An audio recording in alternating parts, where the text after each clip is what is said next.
Olá, pessoal. Então, pessoal, eu quero conversar com vocês a respeito das migrações no Brasil, em especial a migração africana, né, que é uma migração forçada, e a migração de europeus, de um modo geral, e a migração de asiáticos, né, para o território brasileiro. É um assunto bastante rápido que eu quero discutir com vocês. Primeira questão é o seguinte: o Brasil é um exemplo de país que se formou a partir de processos migratórios, né? Lógico que os processos migratórios, nesse caso, você tem que entender dentro do contexto de colonização, né? Dentro do contexto de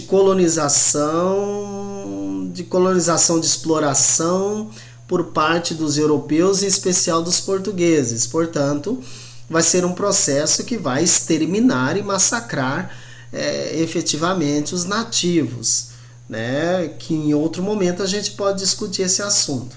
Mas isso é fato, o Brasil é formado por migrantes, pessoas que vieram de fora, né?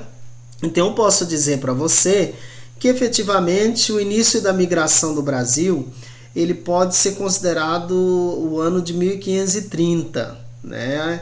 Isso porque os portugueses aqui chegaram e os seus interesses eram interesses mercantis, não acharam nada interessante nessas terras, né? Como todo mundo sabe. E os europeus, os portugueses no caso, abandonaram isso aqui. Deixaram a Deus dará, vamos dizer assim, né? Porém, como nós sabemos, os franceses, holandeses aproveitaram, e até os espanhóis, aproveitaram essa deixa que os portugueses proporcionaram e eles decidem invadir o Brasil praticamente. Então, com a invasão estrangeira no território que hoje é o Brasil, efetivamente Portugal se interessa e traz um produto que é a cana-de-açúcar, e aí começa a ocupação efetiva do território brasileiro. Então, neste primeiro momento, eu posso dizer para você que foi o primeiro momento que chegou grande leva de portugueses. Porém, pessoal, infelizmente, Portugal vai lançar mão de uma proposta escandalosa, que é a escravidão, correto? Então nós vamos ter neste período, com a introdução da cana-de-açúcar, a entrada dos africanos, né? A grande quantidade de africanos que entraram no Brasil pode ser classificado, lógico, é classificado como uma migração forçada. É considerada a maior migração forçada da história da humanidade. É a quantidade de africanos que vieram para o Brasil em vários momentos até o fim do tráfico negreiro, né? Então eu posso dizer que a partir da cana-de-açúcar nós vamos ter a entrada também dos africanos. Então já temos o elemento português, o elemento africano forçado, né? E isso por causa da cana-de-açúcar, né? Ainda falando sobre migrações, então a gente pode dizer o seguinte, que a partir, por exemplo, do século XVIII, né? A partir do século XVIII, descobre-se ouro na região de Minas Gerais. E aí, pessoal, é a segunda leva a segunda quantidade, né, de portugueses que vêm para o Brasil. Da descoberta do ouro. Então veja, nós temos momentos históricos diferenciados que estimulam as migrações, né? Então no primeiro momento eu falei para você que era as invasões estrangeiras e a cana-de-açúcar. Tudo isso estimulou a chegada de portugueses e de africanos para trabalhar como escravo, que foi a maior migração forçada da história da humanidade, é considerada, né? Num segundo momento, nós vamos ter a entrada de portugueses, especificamente em 1696, portanto, em pleno século XVII, a descoberta de ouro em Minas Gerais. Mais uma vez, estimula-se a entrada de imigrantes portugueses.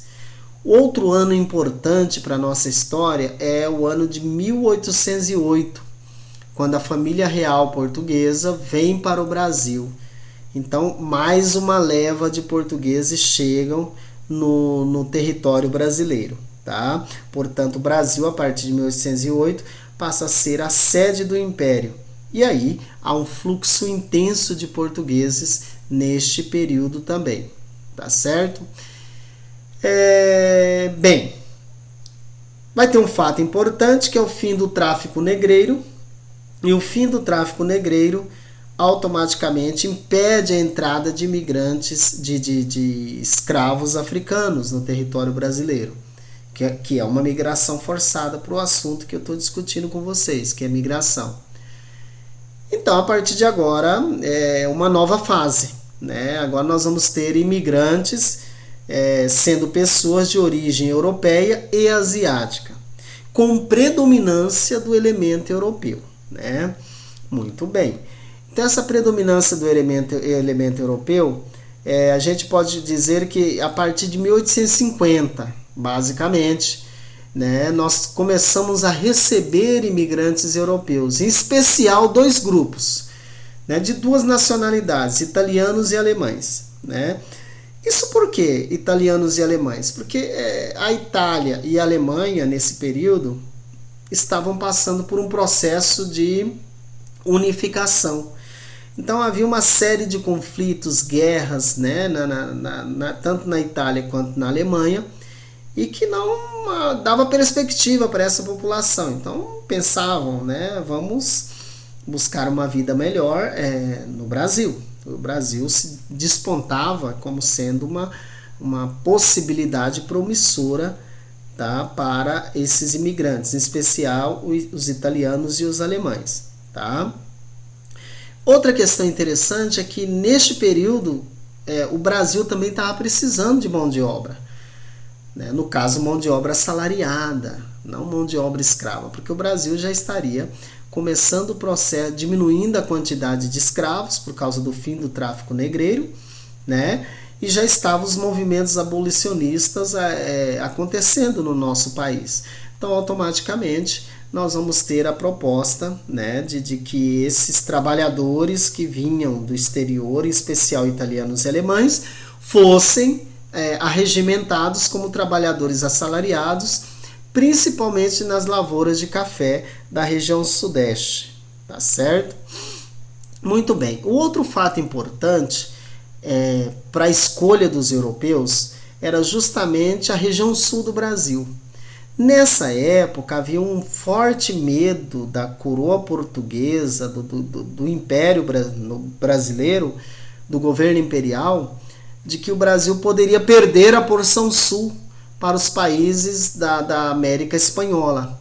Então, ocupando estrategicamente com colonos a partir de autorização do Estado brasileiro, seria uma segurança para resguardar a porção meridional, ou seja, a porção sul do Brasil.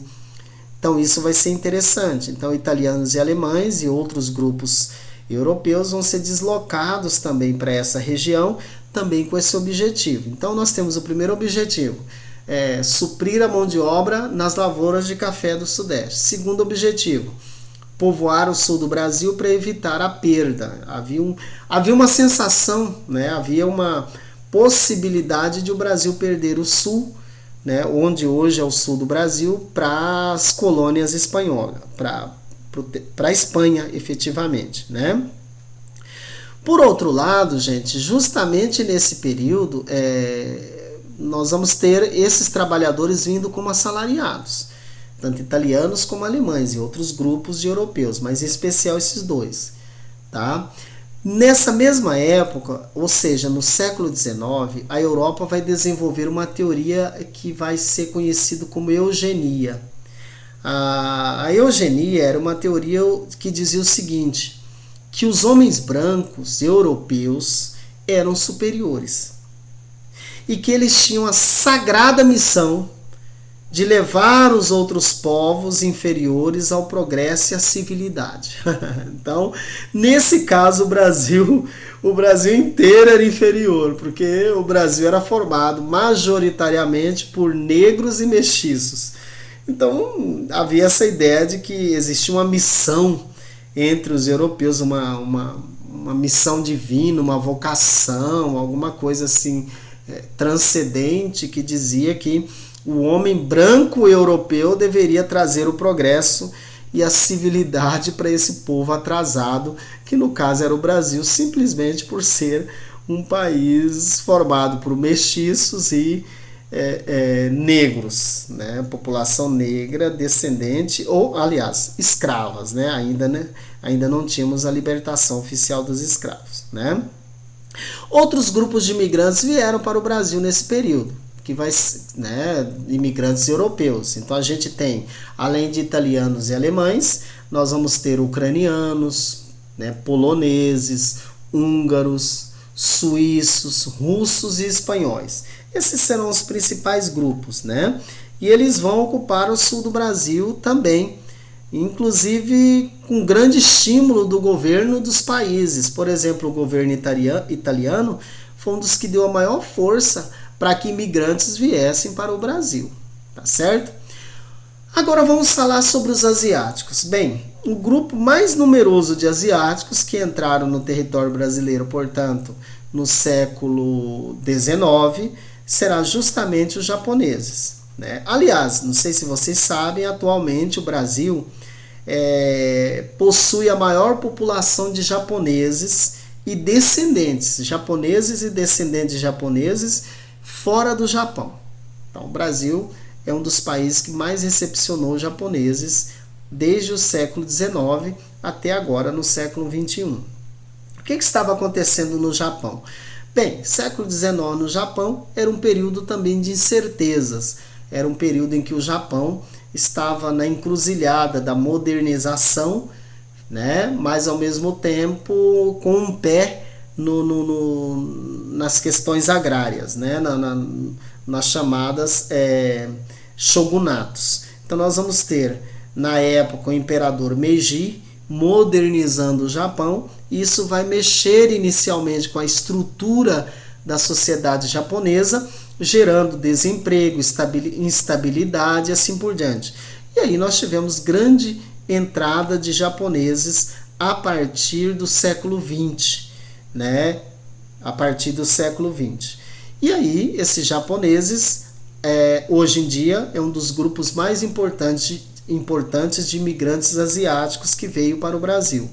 Ele se dedica especialmente no cultivo de hortifruti grangeiros, né, geralmente na região sudeste do Brasil, tá bom? Mas, para finalizar, nós temos outros grupos asiáticos que vieram para o Brasil, como, por exemplo, os libaneses e os sírios. Esses são notáveis, né? Porque eles vão se dirigir para os centros urbanos, para as cidades brasileiras, e até hoje geralmente se dedicam ao comércio, né? Além disso, nós temos também a entrada de chineses, né, neste período em menor quantidade. Beleza, pessoal? É isso aí. Espero ter contribuído com essa pequena explicaçãozinha aí sobre migração de europeus e asiáticos no território brasileiro. Beleza? Um abraço!